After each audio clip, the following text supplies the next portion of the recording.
Assalamualaikum warahmatullahi wabarakatuh. Halo teman-teman, saya Helmi. Di sini saya akan menjelaskan tentang sistem informasi, organisasi, dan struktur. Secara teknis, organisasi adalah struktur sosial resmi yang stabil dan memiliki sumber-sumber dari lingkungan, kemudian diproses untuk menghasilkan output. Secara perilaku, organisasi adalah sekumpulan hak, kewajiban, dan tanggung jawab yang perlu diseimbangkan sepanjang waktu melalui konflik dan resolusi konflik. Dari sudut pandang perilaku, organisasi menekankan hubungan kelompok, nilai, dan struktur. Adapun beberapa karakteristik umum organisasi, diantaranya 1. Pembagian tenaga kerja yang jelas. 2. Organisasi tersusun atas hierarki. 3. Prosedur dan aturannya yang eksplisit. 4. Keputusan bersifat netral dan universal. Yang kelima, posisi jabatan berdasarkan kualifikasi teknis dan profesionalisme. Dan yang terakhir adalah efisiensi organisasi yang maksimum. Kemudian ada hubungan organisasi dan lingkungan.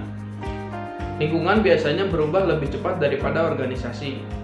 Maka dari itu organisasi mau tidak mau harus mengikuti perubahan lingkungan karena keduanya saling berkaitan. Ketidakmampuan organisasi dalam mengikuti perubahan lingkungan yang cepat dapat berpotensi menggagalkan organisasi karena kurangnya sumber daya untuk bertahan. Sehingga solusinya adalah organisasi perlu menerapkan teknologi informasi. Teknologi informasi memainkan peran penting dalam membantu organisasi menerima perubahan lingkungan dan membantu organisasi beraktivitas di lingkungan, sehingga organisasi dapat terus beradaptasi dengan perubahan lingkungan. Kemudian ada organisasi dan sistem informasi. Sistem informasi pada suatu organisasi dikembangkan untuk memenuhi kebutuhan akan informasi yang berhubungan dengan bagian-bagian tertentu dari organisasi. Sistem informasi organisasi dibangun dan diterapkan pada area-area bisnis perusahaan oleh manajer untuk melayani kepentingan perusahaan bisnis. Maka dari itu, sistem informasi dan organisasi saling berkaitan. Organisasi harus memperhatikan pengaruh dari sistem informasi yang bermanfaat dari teknologi baru. Interaksi antara sistem informasi dan teknologi dipengaruhi oleh banyak faktor penghubung, termasuk di dalamnya struktur organisasi, proses bisnis, politik, budaya, lingkungan sekitar, dan kebijakan manajemen. Pada saat yang sama, organisasi harus menyadari dan harus membuka diri terhadap pengaruh sistem informasi untuk mengambil manfaat dari teknologi baru. Pembahasan yang terakhir adalah tentang strategi yang dapat dibuat untuk mencapai keunggulan kompetitif dengan sistem informasi, salah satunya dengan menerapkan model Porter's 5 Forces pada perusahaan. Model perusahaan Porter menggunakan sebuah metode yang menganalisis dan mengidentifikasi kekuatan yang membentuk bisnis dengan tujuan untuk mendapat kerangka sebagai analisis pengembangan suatu bisnis. Model ini merupakan yang paling banyak digunakan untuk memahami keunggulan kompetitif perusahaan. Model ini memberikan pandangan umum dari perusahaan, pesaingnya, dan lingkungan hidup perusahaan.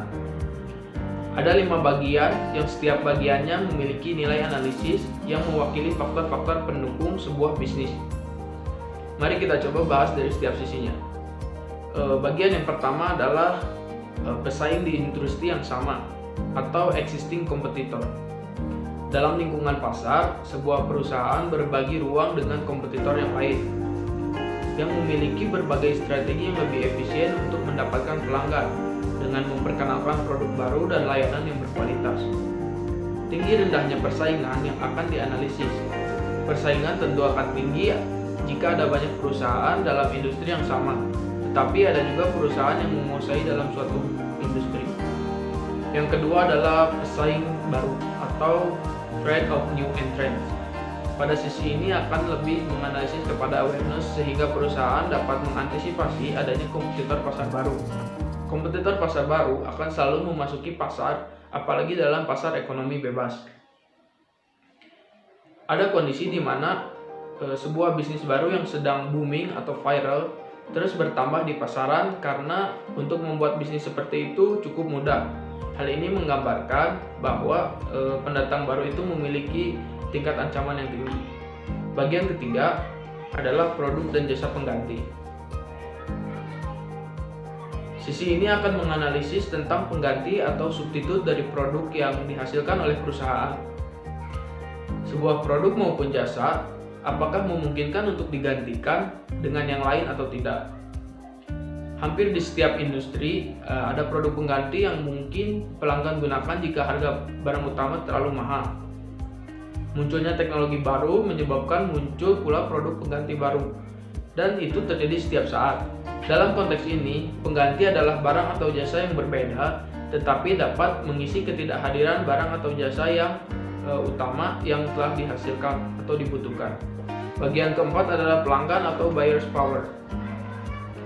Pada sisi ini akan fokus pada analisis pembeli. Pembeli tentunya pasti akan memegang peranan besar dalam perusahaan, terutama dalam kegiatan jual beli. Namun di sini lebih mengarah kepada pilihan pembeli terhadap produk yang ada. Ada kondisi di mana pembeli bisa membeli produk yang sama pada suatu perusahaan, namun ada juga pembeli yang memiliki banyak pilihan untuk membeli sebuah produk yang sama yang diproduksi oleh perusahaan lain, karena ada banyak jenis yang dijual di pasaran. Dan yang terakhir adalah pemasok atau supplier's power. Pada sisi ini akan menganalisis kepada sisi supplier. Seberapa besar perusahaan ini membutuhkan atau ketergantungan pada suppliernya. Ada bahan baku yang mungkin bisa dibeli dari supplier yang berbeda. Ada juga bahan baku yang hanya bisa dibeli dari supplier tertentu. Atau dalam konteks perusahaan besar, tentunya sudah punya kerjasama dengan supplier tertentu dengan harga yang berbeda di pasaran, karena produksinya yang dibilang cukup besar. Jadi jika ada masalah dengan supplier tertentu, akan membuat proses produksi terhambat karena sudah tergantung kepada supplier tersebut. Sekian penjelasan dari saya, mohon maaf apabila ada kekurangan. Wassalamualaikum warahmatullahi wabarakatuh.